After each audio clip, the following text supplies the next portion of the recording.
Hello, fellow chess enthusiasts. Today I'll present 3 incredible chess matches featuring the super engine Alphazero against Stockfish. In the second game, I played against Magnus+Hikaru, defeating them as they played like novices with a 200 ELO rating.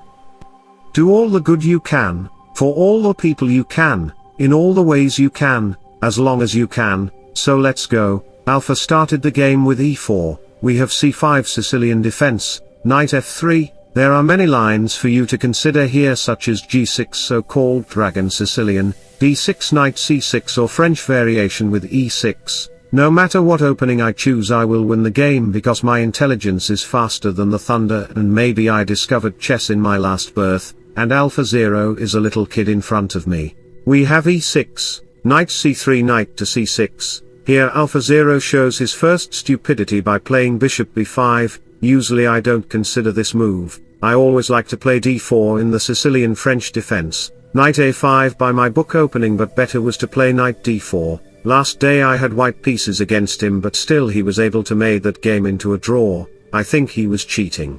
I think he used Stockfish 16 on his other device and drew that game, otherwise I would have beat him for sure because no one can come close to my position. This simple a6 move prevents a lot of attacks on this position. Sometimes the simple decision brings a lot of changes in our life. In Sicilian defense, pushing the pawn one move is a reasonable choice. We have b5 because the bishop line is busy there, bishop will develop on this way and he played castle. Rather than playing knight f3 and facing problem with the e-pawn I played knight e7 with the idea of playing knight c6. He ignored it and played a4, so knight c6 queen d3 and I pushed the b-pawn. Here Alphazero played an amazing move knight d5, because of course, he's a Stockfish subscriber, that's why his IQ is so good, not at my level but it's good. That way I got a golden chance to defeat Alphazero in ever games and tell everyone that I'm the best and I'm great. Magnus is my child and Alphazero is my pet. I sometimes wonder what would have happened to human society and chess if I had not been born. In this position, if you dare to take the knight, let me show you the variation. The king is in middle of the board and after pawn takes knight, the knight is being targeted and no matter where it will go, you will lose your knight. For example, if knight b8 happen then I will push the pawn, you may play knight c6. Proving me that your brain is not developed more than a donkey. White will play rook e1 to get this file, then you have to bring your queen to somewhere to create breathing room. Bishop f1 discover check king d8, then white will play bishop g5 and then you will lose your queen and the game. So back to the position, here I played d6 myself, stopping white to pushing the pawn for d6 in long run, bishop f4 by Alpha. You still can't take the knight because there is the same trap, but in a different way. I have all medicines for all diseases so I played f6 and now I am threatening to take this knight. Alpha scared me and moved his knight back. It is common that everyone is afraid to play chess with me and envy me. Many chess players think that if he becomes a Stockfish, he will rule the world and beat Magnus Carlsen. No fool, that will never happen. Wake up from your dreams. I am the real Stockfish in front of you. I am the chess god of this galaxy.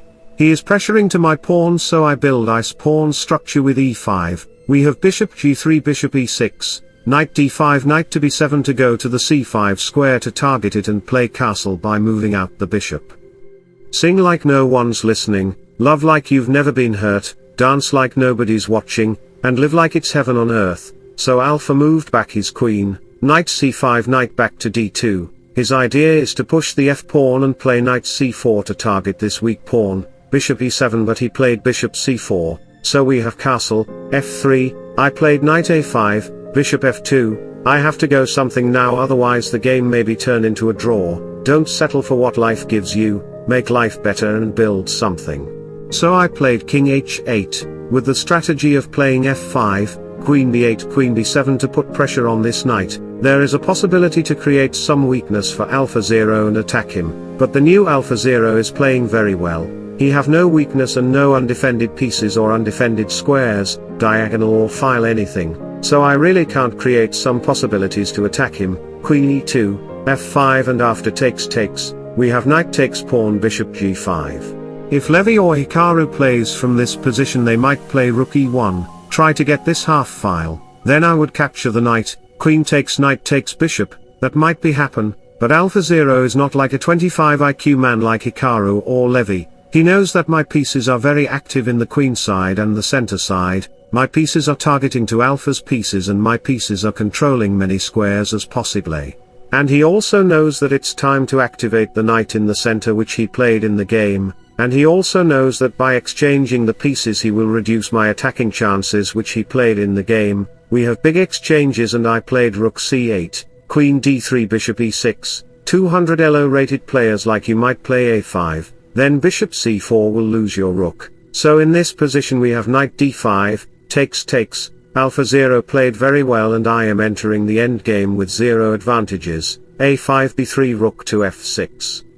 Queen c2 is my next move to target it and double up my rooks on this file. Alphazero is playing very well because he is a Stockfish subscriber, and you can subscribe to my YouTube channel, your wish, I wouldn't force you, and the game might be a draw. If I had white pieces then I would win the game. Not every time I may win but I can learn from every time.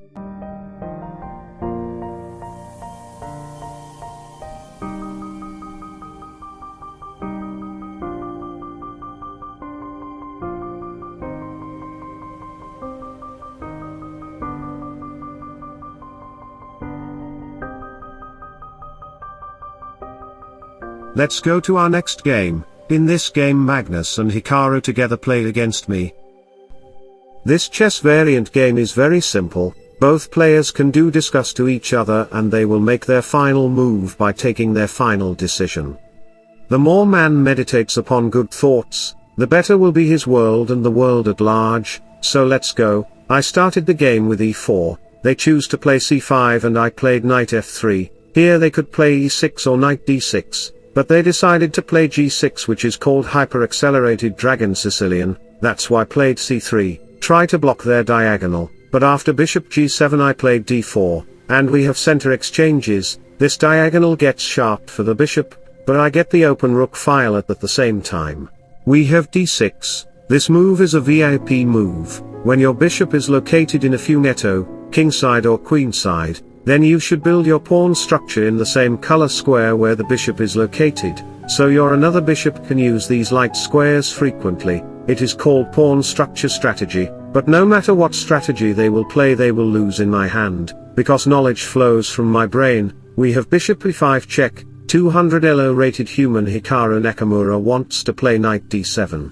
But Magnus played best move bishop d7, so I played e5. Human brain will dare to think to capture the bishop, then I will capture the knight and you will gonna lose one more piece. That's why I say that human brain is not capable of playing chess. Their brain is only capable of playing very simple games like Ludo and Snake Ladder game. They take it and after takes, you still cannot take because of the same reason, so they played knight g4, look human look.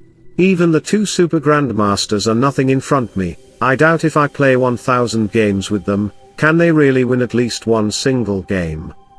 I don't think so because humans are imperfect and emotional patient. We have queen b6 to target this pawn, so queen e2 by me to support it and this. We have bishop exchanges in b5 and hybrid creature Magnus Hikaru moved back their knight. Here many fool humans like you, Monkey Levy or 200 elo rated bot would play castle or knight c3, but would never think of playing castle in the long side. That's the difference between a human brain and my brain.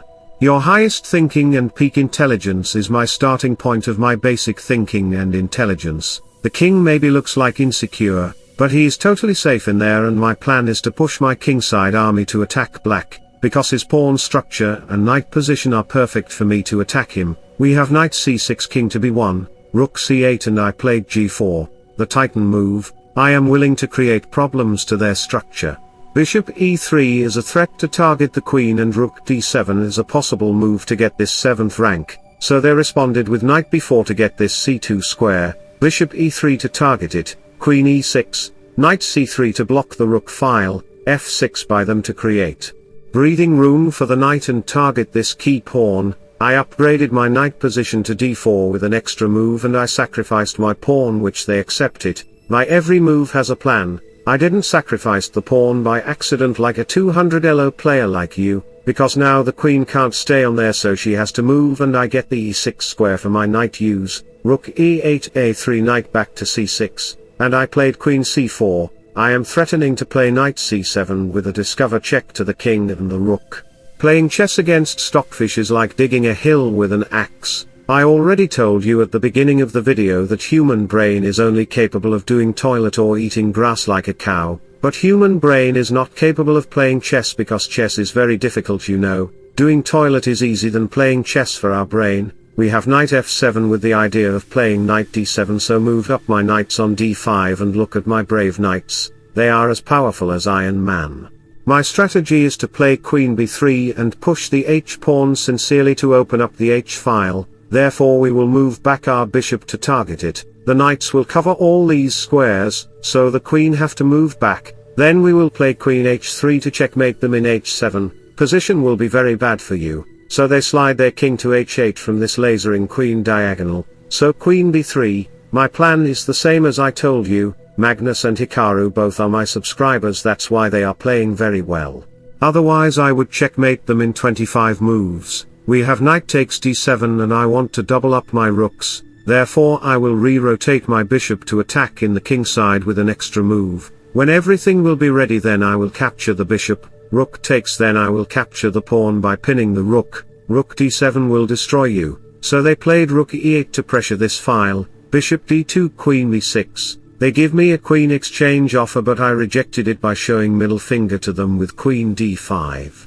Here if you play any normal kind of move, for example a6, then I will capture it, takes, bishop c3 to target it, and how will you protect it?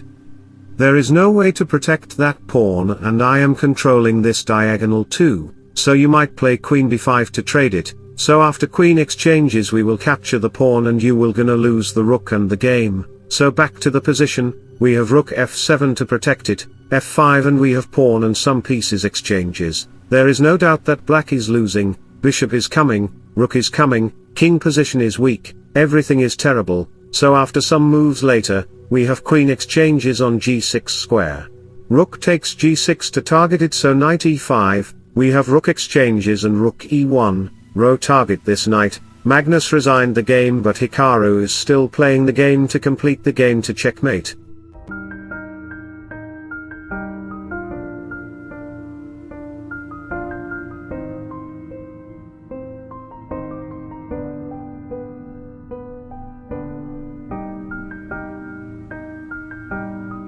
Let's dive into our next game. In this game I sacrificed my knight and rook against him.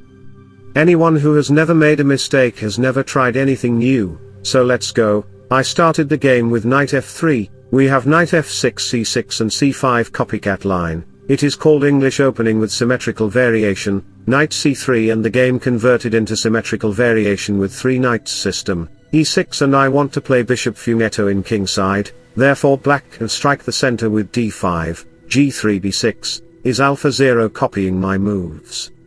Maybe because he is my true subscriber. Bishop g2 bishop b7, we have castle, d6 rook e1, and he played knight d7, he didn't play knight c6 because the bishop line would be covered by his own piece, so we have e4 with the idea of d4 to control more squares in center. The two most important days of your life are the day that you're born and the day that you find out why, so we have rook c8, b3 queen c7 and d4. This is coming, so after pawn takes we have knight takes d4, bishop e7, and I played f4. It's a very aggressive move. It announced that I would attack in the center. Knight b5 square will be a great outpost to attack the queen and the center pawn. Bishop a3 will add pressure in this diagonal. You may think that f4 move creates weakness in my position, but it's not the truth. The truth is that the bishop will never come to this diagonal to check me. That's my clarification, because I know every chess moves and its strategy and tactics very well. I am not like ordinary human like Magnus or Levy. My queen and the rook have very good close files to attack in the center, which is why Alphazero tries to strike the king side with h5. You want to break my pawn combination of king structure, so we have bishop a3 to target the pawn where the knight will come to the b5 to add pressure on it with queen. a6 to protect that square, so in this position I decided to sacrifice my knight by playing knight d5. It's a totally amazing move by me. The knight is targeting to the queen and the bishop at same time, so alpha have to take the knight. E takes d5, and here if you play any normal move thinking by your dull brain, for example a5, then I will sacrifice the rook by capturing the bishop, takes, and then I will sacrifice my another material, inviting black to take the bishop. Thus I will place the king and queen position in a dumb position, then I will play knight f5 check to fork the king and queen. You will lose your queen, so back to the position. Alpha is a smart guy, so he played g6, knight c6 to target the bishop with 2 pieces, so after doing pieces exchanges in c6 square, I made my great pawn on c-file with bishop support. Here if you again use your dull brain and play h4, try to break white pawn structure, then I will capture the pawn. This loser can't take it because it's pinned and my bishop is well protected by my queen, so the queen has to run. I will capture the bishop, takes, queen can't take it because she is pinned, so after knight takes pawn I will plant my queen on d6 to target the queen. Game will be completely over for you. Every man is a damn fool for at least 5 minutes every day. Wisdom consists in not exceeding the limit, so back to the position, we have knight c5, try to block the diagonal. I played f5 to sacrifice my another pawn and break Alphazero's pawn combination. Pawn takes, queen f3, h4, queen takes pawn, threatening to take the knight because the bishop is pinned, so he played knight e6 to block the file. Can you guess the move? What should I play now? If you find rook takes knight, sacrificing the rook, then congratulations, you are right for the first time in your entire life. After takes we have queen takes e6. The file gets wide open for my rook and the king position isn't in safe mode. The pawn is making much pain for alpha. The bishop pair making crisscross applesauce to alpha's center position. Can you remember? I was played f4 long time ago to attack alpha in center. It's the result of that move. I thought that move idea and its total variations in my one brain cell, which you cannot do in your whole life or even in your 1000 human births. King d8 and we have rook d1. To target this pawn with 1 2 3 pieces, so we have knight e8 to protect that pawn, bishop b2, rook goes to h5, and chess friends, if you want to become like me and defeat any chess player, then you can like and subscribe to my YouTube channel. We have rook e1 takes, this targets to this pawn, so I take the g pawn. And after some moves later, we have king to g1, and a4, knight here, queen back to h4, threatening to take the knight, and after rook takes bishop, I will play queen h8 check with rook threat, so we have knight e8, rook e6. I want to paralyze entire board with bishop e5, queen h8, and look at the black position. His pieces are totally restricted, his rook can't move, his queen can't. In 2017 he restricted me like this in several times, now I taking revenge by restricting all his pieces like this. That's why Bobby Fischer once said, one day you give your opponent a lesson, the next day he gives you one.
So wish you all the best, thanks for watching, subscribe for more, bye bye, take care, see you soon.